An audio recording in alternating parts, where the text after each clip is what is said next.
Hello friends, आज हम लोग एसिड को, बेस को उसके पीएच के मान के आधार पर पहचानेंगे। आखिर पीएच मान कितना होगा कि आप किसी भी सॉल्यूशन को एसिडिक या बेसिक कहोगे, तो आपको पता होना चाहिए अगर किसी भी सॉल्यूशन का पीएच मान 0 से 14 है तो आप उसको एसिडिक, बेसिक या न्यूट्रल सॉल्यूशन उसके वैल्यू के आधार पर कह सकते हो। पीएच का मान 0 से 14 के बीच होता है। अगर किसी सॉल्यूशन का पीएच वैल्यू 0, 1, 2, 3, 4, 5, 6, 7 तक है, मतलब 7 से कम है, तो ये हमारा सॉल्यूशन एसिडिक कहलाएगा।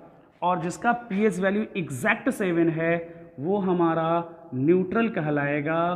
और जिसका पीएच वैल्यू 7 के बाद 8, 9, 10, 11, 12, 13, 14 तक है तो ये हमारा बेस कहलाएगा, या फिर आप उसको बेसिक सॉल्यूशन कर सकते हो।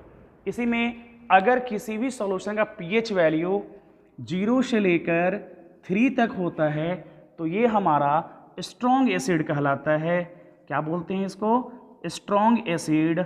अगर किसी सॉल्यूशन का पीएच वैल्यू 4 से लेकर 6 तक होता है तो ये हमारा वीक एसिड कहलाता है। और किसी का पीएच वैल्यू 8 से लेकर 10 तक है तो ये हमारा वीक बेस कहलाता है। अगर किसी का पीएच वैल्यू 11 से लेकर 14 तक है तो ये हमारा स्ट्रॉन्ग बेस कहलाता है। इस तरह आप लोग देखें कि अगर पीएच वैल्यू कितना होगा तो किसी भी सॉल्यूशन को हम क्या कहेंगे।